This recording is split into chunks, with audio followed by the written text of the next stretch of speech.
Welcome to burning topic. రైతు చూడని కష్టం లేదు, నష్టం లేదు. అలానే చావులు లేవు. ఎంత కష్టమైనా నష్టమైనా భరించినంత కాలం భరించాడు. భరించలేని నాడు తనువు చాలించాడు. ఏనాడు ఎదురు తిరిగింది లేదు. కానీ ఇప్పుడు ఆ రైతు తిరగబడటం నేర్చుకున్నాడు. ఆ తిరుగుబాటు ఎలా ఉంటుందో 3 ఏళ్ల కిందట చూసాం. ఇప్పుడు మరోసారి చూడబోతున్నాం.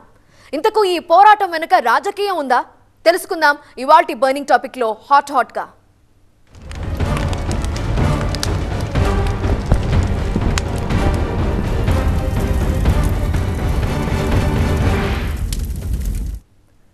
దాదాపు 100కు పైగా రైతు సంఘాలు, లక్షల మంది రైతులు ఊరు వదిలి అయిన వారిని కాదనుకొని కన్న తల్లి లాంటి భూమికి దూరమై ఢిల్లీకి పయనమయ్యారు.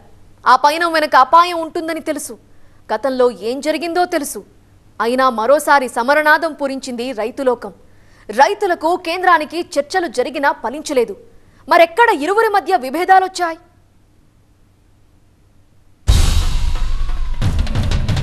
మళ్ళీ అదే కంచె, మళ్ళీ అదే ఆందోళన, మళ్ళీ అదే టెన్షన్. అష్టదిగ్బంధనంలో దేశ రాజధాని.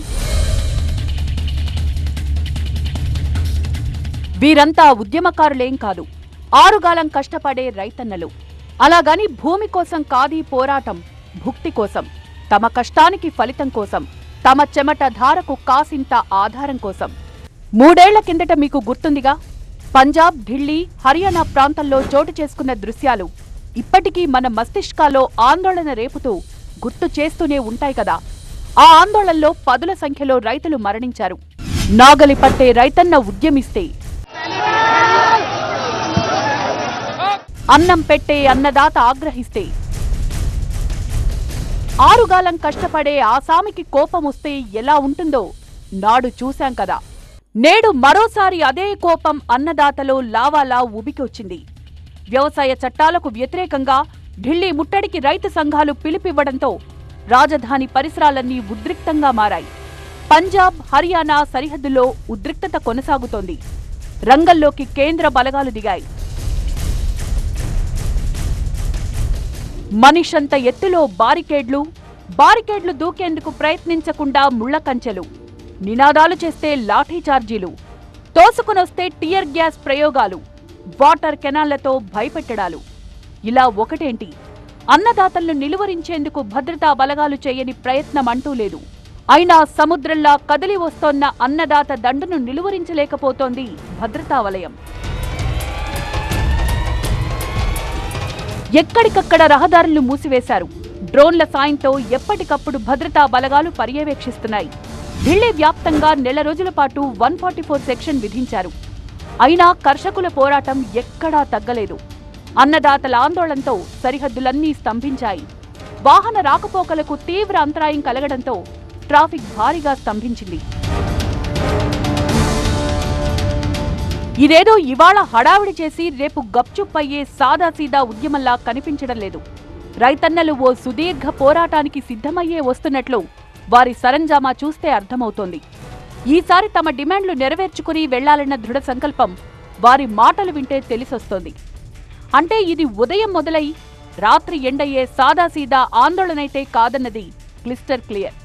ప్రస్తుతమైతే ఒక్క పంజాబ్ నుంచే వందల సంఖ్యలో ట్రాక్టర్లు, వాహనాలు బయలుదేరినట్లు నిఘా వర్గాల అంచనా. వారంతా 6 నెలలకు సరిపడా ఆహారం, ఇతర సామాగ్రిని తీసుకొచ్చారట. ప్రభుత్వం, పోలీసులు తమ సహనానికి పరీక్ష పెట్టినా డిమాండ్లు నెరవేరే వరకు నిరసన కొనసాగించాలని అన్నదాతలు డిసైడ్ అయినట్లు తెలుస్తోంది. 10,000 लोग पहुंचे हुए हैं। हरियाणा सरकार तशद्दुद कर रही है। हम पीसफुल स्थिति बनाए रखे हैं। हम फिर जाके पोजीशन को देख रहे हैं क्या हो रहा। हाँ, देखिए किसान कितना पीसफुल है, कुछ भी नहीं हो रहा। फिर भी आप ऊपर क्या बोलते हैं, रॉबर्ट से ऊपर से हंजू गैस फेंके जा रहे हैं, ड्रोन से। एजीटी कितनी देर चलेगा यहाँ पे? देखिए जब तक सरकार मांग नहीं मानती. సుత్తి, రాళ్లను పగలగొట్టే పరికరాలతో సహా కావలసినవన్నీ తమ వెంట తెచ్చుకున్నట్లు సమాచారం. 2020-21లో ఉద్యమించిన రైతులు పలువురు ప్రస్తుత ఆందోళనలో పాల్గొంటున్నారు. అప్పట్లో వారు కొన్ని నెలల పాటు ఢిల్లీలో చలిని లెక్క చేయకుండా నిరసన చేపట్టారు. హామీ ఇచ్చినట్టుగా కేంద్రం తమ డిమాండ్లను నెరవేర్చలేదని, ఇప్పుడు వాటిని సాధించుకున్నాకే తిరిగి వెనక్కి వెళ్తామని వారు స్పష్టం చేశారు. ప్రస్తుతం రైతన్నల ఆందోళన ఢిల్లీకి 200 కిలోమీటర్ల దూరంలో జరుగుతోంది. అంటే వారు శత్రు దుర్భేద్యంగా ఉన్న పోలీసుల బారికేడ్లు దాటుకుని ఢిల్లీ పరిసరాల్లోకి అడుగు పెట్టాలంటే మరికొన్ని రోజులు పట్టే అవకాశముంది. హర్యానాను దాటుకుని తర్వాత ఢిల్లీలో అడుగు పెట్టాల్సింది. అన్నదాత ప్రధాన డిమాండ్లపై ప్రభుత్వం తరపు నుంచి కేంద్ర మంత్రి పీయూష్ గోయల్, వ్యవసాయ శాఖ మంత్రి అర్జున్ ముండా, హోంశాఖ సహాయ మంత్రి నిత్యానంద్ రాయ్ చర్చలు జరిపినా ఫలించలేదు. అయితే తమ ప్రభుత్వం రైతు సమస్యలు పరిష్కరించేందుకు కట్టుబడి ఉన్నామన్నారు వ్యవసాయ శాఖ మంత్రి అర్జున్ ముండా. देखिए इस समय मैं वो कुछ भी मैं इसलिए नहीं कहूंगा क्योंकि किसान के हितों की चिंता हमें ज्यादा रखनी है. कोई राजनीति कर रहा है, क्या कर रहा है, क्या नहीं कर रहा है, इस पर हमें जाना नहीं. हम ये इतना ही कहेंगे कि हम हमेशा बातचीत के लिए तैयार है, हमेशा डिस्कशन करने के लिए तैयार है, उसका सोल्यूशन निकालने के लिए जो भी हो सकता है वो सारा कार्य करने के लिए हम तैयार है. ఇంతకు ఎందుకీ ఆందోళనలు? ఏమిటా అన్నదాతల డిమాండ్లు? అన్నం పెట్టే రైతాంగం సమస్యలను తీర్చలేరా అన్న వెర్షన్ ఓవైపు, తాము చేస్తున్న చట్టాలు అన్నదాతల కోసమే అన్న వాదన కేంద్రం వైపు. ఇలా ఇరుపక్షాలు తమ వాదనపైనే స్టాండ్ అయి ఉండడంతో చర్చలు చేపట్టినా సఫలం కాలేదు. అయితే ప్రభుత్వం ఇచ్చిన హామీల్నే మేం అడుగుతున్నామని, వాటిపై ఏకాభిప్రాయానికి బదులు కమిటీ వేస్తామనడం సరికాదన్నది రైతుల వాదన. కనీస మద్దతు ధరపైన ప్రభుత్వం వెనకడుగు వేస్తోందని, స్వామినాథన్ కమిటీ సిఫార్సుల్నే తాము అమలు చేయాలని కోరుతున్నామన్నది రైతులు చెప్తోన్న వెర్షన్. కార్పొరేట్ రుణాలు 14 లక్షల కోట్లు మాఫీ చేసిన ప్రభుత్వం వ్యవసాయ రుణాలను మాఫీ చేయడంలో ఎందుకు వెనకడుగేస్తోందని రైతుల నుంచి వినిపిస్తోన్న ప్రశ్నలు. రైతన్నల ప్రధాన డిమాండ్లు చూస్తే, 1. ఎంఎస్ స్వామినాథన్ సిఫార్సులకు అనుగుణంగా అన్ని పంటలకు మద్దతు ధర కల్పిస్తూ చట్టం చేయాలి. 2. రైతులకు సాగు రుణాలు పూర్తిగా మాఫీ చేయడం. 3. 2013 భూసేకరణ చట్టం అమలు, 4 రెట్ల పరిహారం చెల్లించాలి. 4. లఖింపూరి ఖేరీ ఘటన బాధ్యులను శిక్షించాలి, బాధిత రైతు కుటుంబాలను ఆదుకోవాలి. WTOతో చేసుకున్న ఒప్పందాలపై నిషేధం విధించాలి. 5. రైతులకు, రైతు కూలీలకు పెన్షన్ ఇవ్వాలి. 6. ఢిల్లీ రైతు ఉద్యమంలో చనిపోయిన వారి కుటుంబాల్లో ఒకరికి ఉద్యోగం, నష్టపరిహారం ఇవ్వాలి. 7. విద్యుత్ సవరణ బిల్లు 2020ను ఉపసంహరించుకోవాలి. 8. వ్యవసాయాన్ని ఉపాధి హామీ పథకానికి అనుసంధానం చేసి 200 రోజులకు పని దినాలను పెంచాలి. రోజువారీ కూలీ 700 రూపాయలివ్వాలి. 9. నకిలీ విత్తనాలు, పురుగు మందుల తయారీదారులపై కఠిన చర్యలు తీసుకోవాలి. 10. ఆదివాసుల హక్కులను, అటవీ భూములను రక్షించాలి. ఈ 10 ప్రధాన డిమాండ్లలో కొన్నింటికి కేంద్రం అంగీకరిస్తోన్నా ఎంఎస్పీ కనీస మద్దతు ధర, రైతు రుణమాఫీ, స్వామినాథన్ కమిషన్ సిఫార్సుల అమలుకు సంబంధించి న్యాయపరమైన హామీలపై చర్చించేందుకు ఒక కమిటీని ఏర్పాటు చేయాలని ప్రభుత్వం ప్రతిపాదించింది. అయితే దీన్ని రైతులు తీవ్రంగా వ్యతిరేకిస్తున్నారు. నాగలి పట్టి దుక్కి దున్ని ఆరుగాలం కష్టపడే రైతన్న తిరగబడటం చరిత్రలో చూడలేదు. కానీ వర్తమానంలో చూస్తున్నాం. కారణం కేంద్రం తీసుకొచ్చిన వ్యవసాయ చట్టాలు. మరి ఆ చట్టం కార్పొరేట్ చుట్టం అన్నది రైతు సంఘాల ఆందోళన కాదు, రైతుకు రొక్కం అన్నది కేంద్రం ఇస్తున్న వివరణ. మరి నిజంగా ఆ చట్టాలు రైతుకు చేటు తెచ్చేవా, చేవనిచ్చేవా?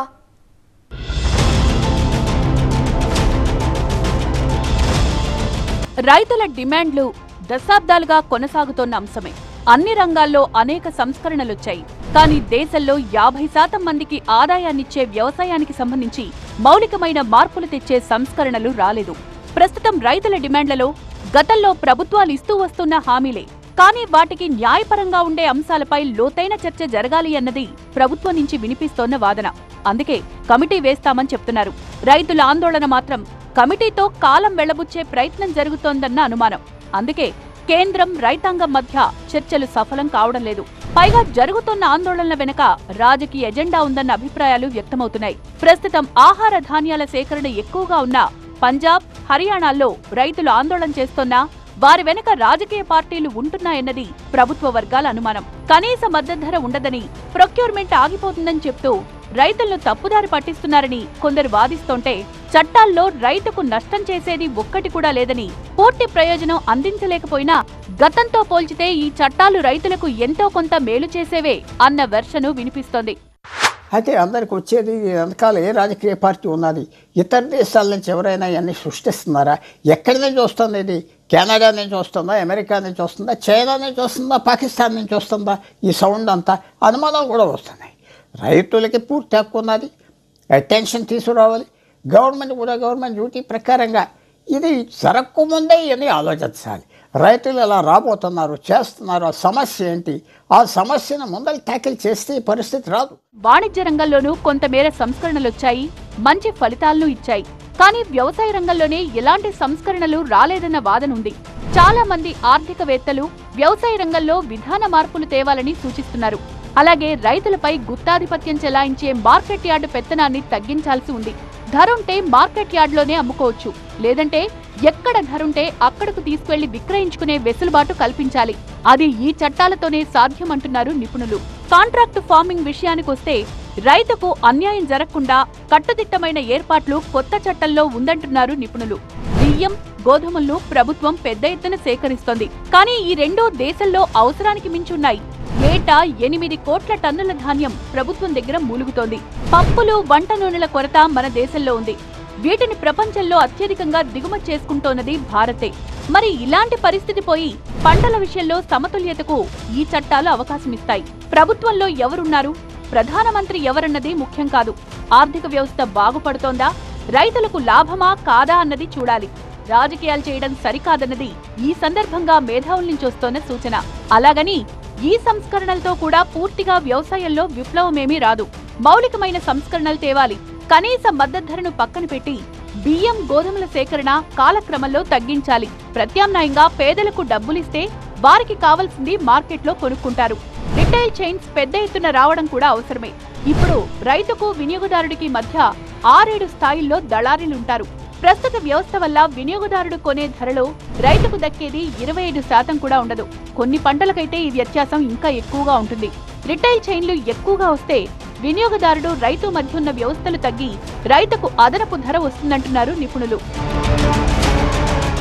మరోవైపు సంస్కరణలు ముఖ్యమే కానీ రైతులకు ఇలాంటి చట్టాలతో రూపాయంత ప్రయోజనం కూడా లేదన్నది రైతు సంఘాల వాదన. ధరలు పెరగకుండా చూస్తూ ప్రజా పంపిణీ వ్యవస్థలో ఇప్పుడిస్తున్న దినుసులే కాకుండా మరిన్ని అందిస్తూ మరింత మందికి అందేలా చేయగలిగితే ప్రయోజనం ఉంటుంది. ప్రజా పంపిణీ వ్యవస్థను, వ్యవసాయ రంగాన్ని బలోపేతం చేయాల్సిన తరుణంలో అందుకు భిన్నంగా మరింత బలహీనపరిచేలా ఈ బిల్లులను తీసుకొస్తున్నారంటున్నారు రైతులు. వీటి వల్ల కార్పొరేట్ సంస్థలకే మేలు తప్ప రైతాంగానికి ఉండదు అన్నది రైతు సంఘాల వాదన. దేశంలో ఎక్కడి వ్యవసాయ ఉత్పత్తిని ఎక్కడైనా అమ్ముకోవచ్చని ఈ చట్టం అవకాశమిస్తోన్నా ఎంతమంది రైతులు ఇతర రాష్ట్రాలకు తీసుకువెళ్లి విక్రయించగలరు అన్న ప్రశ్నలు కూడా రైతుల నుంచి వస్తున్నాయి. కేవలం కార్పొరేట్, బహుళజాతి కంపెనీలు, వాటి ఏజెంట్లు రైతుల నుంచి కొనుగోలు చేసి ఆ తర్వాత రాష్ట్రాలు దాటిస్తూ వ్యాపారం చేసుకుని లాభం పొందాలని చూస్తున్నాయంటున్నారు. ఇప్పటికే నూనె గింజలు, నూనెలు, పప్పు ధాన్యాల వంటి ఉత్పత్తులు కార్పొరేట్ల గుత్తాధిపత్యంలో ఉన్నాయని, ఇకపై దేశంలోని అన్ని వ్యవసాయ ఉత్పత్తులకి అదే గతి పడుతుందన్న ఆందోళన రైతుల్లో వ్యక్తమవుతోంది. ఇంతవరకు వ్యవసాయ ఉత్పత్తుల మార్కెట్ రాష్ట్రాల పరిధిలో ఉండేది. వరదలు, తుఫాన్లు వచ్చినప్పుడు, వర్షాభావ పరిస్థితులు ఏర్పడినప్పుడు దిగుబడులు తగ్గి సొంత అవసరాలకే పంట ఉత్పత్తులు చాలని పరిస్థితుంటే రాష్ట్ర ప్రభుత్వాలు ఆయా ఉత్పత్తులు తమ సరిహద్దులు దాటకుండా నియంత్రణ విధించే వెసులుబాటు ఉండేది. కొత్త చట్టాల్లో ఆ అవకాశం లేదు. దేశమంతటా ఎక్కడైనా అమ్ముకోవచ్చు. అలాంటప్పుడు రాష్ట్రాలు తమ సొంత ప్రయోజనాలు కాపాడుకోలేని స్థితికి చేరుకుంటాయన్న విశ్లేషణలు వస్తున్నాయి. కాంట్రాక్ట్ ఫార్మింగ్ ఎలా వెర్రితలలు వేస్తోందో, రైతులను కంపెనీలు ఎలా దోచుకుంటున్నాయో, ఎలా వారిపై కేసులు పెడుతున్నాయో గుజరాత్, ఒడిశా వంటి రాష్ట్రాల్లో చూశామని, భవిష్యత్తులో ఇలాంటివి ఇంకా పెరిగిపోయే ప్రమాదం ఉందంటున్నాయి రైతు సంఘాలు. పైగా సంస్థలతో చేసుకునే ఒప్పందాల్లో ఏముందో రైతులందరూ పూర్తిగా అవగాహన చేసుకోలేరని, ఈ ఒప్పందాలు నేరుగా రైతు, సంస్థ మధ్య జరుగుతాయని, మధ్యలో రాష్ట్ర ప్రభుత్వం గాని, కేంద్ర ప్రభుత్వం గాని, మార్కెట్ కమిటీలు గాని ఏమీ ఉండవని, అలాంటప్పుడు రైతు మోసపోవడానికి అవకాశాలు ఎక్కువన్న వెర్షను వినిపిస్తోంది. ఇక ఎలక్ట్రానిక్ ట్రేడింగ్ పేరుతో పాన్ కార్డున్న ఎవరైనా ఈ వ్యాపారం చేసుకోవచ్చన్నది వినడానికి బాగానే ఉన్నా ఎంత శాతం మంది రైతులకు అలాంటి సాంకేతిక అవగాహన ఉంటుందన్న ప్రశ్న వినిపిస్తోంది. దీనికంటే ఇప్పటికే ఉన్న ఈ నామ్ వ్యవస్థను మెరుగుపరిచి రైతులకు మేలు కలిగేలా చెయ్యాలి అన్నది రైతుల సూచన. ఒక్క మాటలో చెప్పాలంటే ఈ కొత్త చట్టాలొస్తే వ్యవసాయ ఉత్పత్తులు, రైతులు అంతా కార్పొరేట్ల కబంధ హస్తాల్లోకి వెళ్లిపోతాయని ఇది మొత్తంగా ఆహార భద్రతకు ముప్పు తెస్తుందంటున్నారు రైతు సంఘాలు. మరోవైపు రైతుల మార్చ్ భద్రతా పరంగా ఆందోళన వ్యక్తమవుతోంది. ముఖ్యంగా ప్రస్తుతం భారతదేశం వైపు ఇప్పుడు ప్రపంచం చూస్తోంది. ఎన్నడూ లేనంత కీర్తి ఇప్పుడు ప్రపంచ పటంలో మనకు దక్కుతోంది. ఆర్థికంగా బలంగా కనిపిస్తున్నాము. ఇలాంటి సందర్భంలో రైతుల ముసుగులో పక్క దేశాలు విధ్వంసానికి కూడా కుట్రలు పన్నే అవకాశం ఉంది. 2020-21 ఉద్యమంలో ఇలాంటి అసాంఘిక శక్తుల దాడుల కారణంగా అమాయక రైతులు బలయ్యారు. ప్రస్తుతం కెనడా, ఖలిస్తాన్, పాకిస్తాన్ ఉగ్రవాదులు, ఇటు చైనా భారత్ను ఎలా దెబ్బతీయాలని గోతికాడ నక్కల్లా అదును కోసం చూస్తున్నాయి. ఇలాంటి సమయంలో ఇంత పెద్ద ఎత్తున ఆందోళన జరగడం ఒకంత భద్రతా పరంగా ఆందోళన కలిగించే పరిణామం. సో ఇరు వర్గాలు సంయమనంతో సమస్యను చర్చల రూపంలో పరిష్కరించుకుంటే అన్ని విధాలా మంచిదన్న అభిప్రాయం వ్యక్తమవుతోంది.